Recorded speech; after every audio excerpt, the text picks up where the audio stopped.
Here we are, night before, Grizzly Peak Century. We got Justin down there, Dan. The other Dan is in the restroom right now. We just ate at a really good vegan restaurant here in Walnut Creek. We're meeting Bill there tomorrow.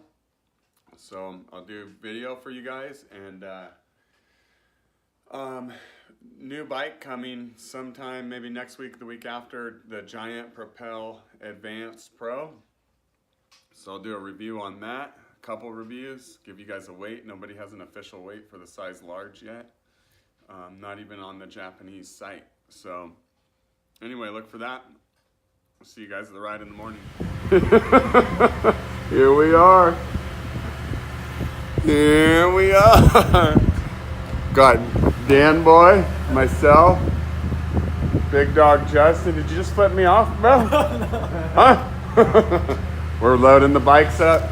It's gonna be windy as shit. 8 to 16 mile an hour winds. I forgot my headphones. I'm not happy about that. We're gonna go annihilate this mother. We got Daniel over there too. So we're at mile 60, doing a little climb here. 3.5 hours, 62.6 miles, 5,000 a climb. Feel really good. Haven't been past it all. I've only passed. And now we're mixed in with the people doing 50 miles. So pretty sure there's no one ahead of me on the Century. Started bright and early, so anyway, good ride. 260 watts average power so far. Feel good about that. Probably check back in with you guys at the end. Haven't really stopped much. Too short. See you soon. All right, well, I finished up. Did 5 hours, 38 minutes moving time, and I think 6 hours, 1 minute ride time. I stopped at a couple rest stops and bullshitted with people a little bit. I feel really good. I'm gonna do some tests tomorrow to see if the power meter's working. It said I did 250 watts for the 5.5 hours, and my normalized power was 291 watts. So that seems a little high to me, and I also had a 10-minute power of 375 watts and a 20-minute power of 353 watts. So we'll see. Seems a little high. I know the TACX is a little low just because drivetrain loss. But I'm gonna run a test tomorrow for my recovery ride. I'm gonna set the TACX to 180 watts, and then I'm gonna record off my power meter and see how it compares. So now I'm just hanging out, super windy, hanging out at the high school waiting for the other dudes to get done. Anyway, thanks for watching the video. We'll see you guys when I get that new Giant. I'll do some reviews of that.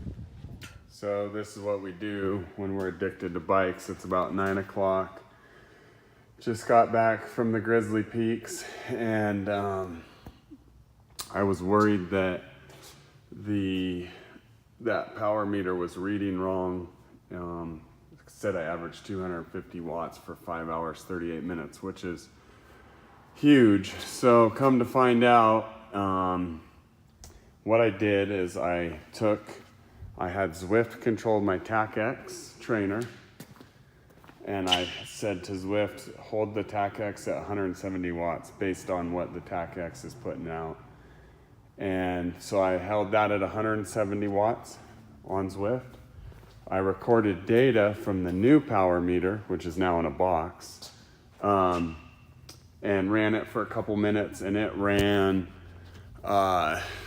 it said I did 187 watts average for 2 minutes. So it read 10% higher, 8% higher than the TACX, than that did. And so then I thought, okay, well, some drivetrain loss, because that is reading at the hub, or the back cassette, and then that's reading at my foot. So there is some drivetrain loss there.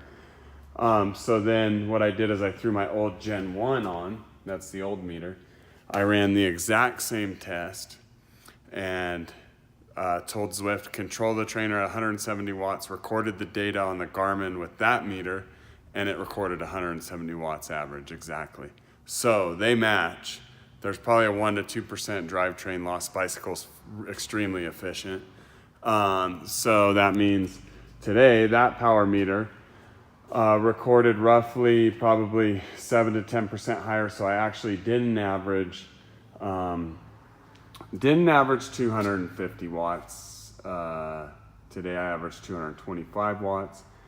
It also said I did a 10-minute power of 375 watts. That's actually 345 watts, which seems more reasonable. It's still great for doing a 6-hour ride, but I'm not superhuman.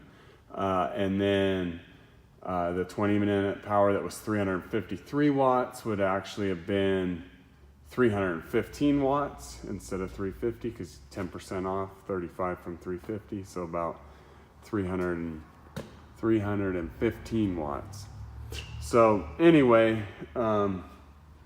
yeah, 4-hour drive back, and then that was really bugging me. I knew there had to be something wrong there. There was another guy that ran almost the same time as me, and he only pushed 210 watts for the full amount of time, and he weighs about 170. My bike's probably lighter than his. I've got one of the lightest bikes you can buy, probably lighter by 5 pounds. So that didn't really make sense. I weigh about 188.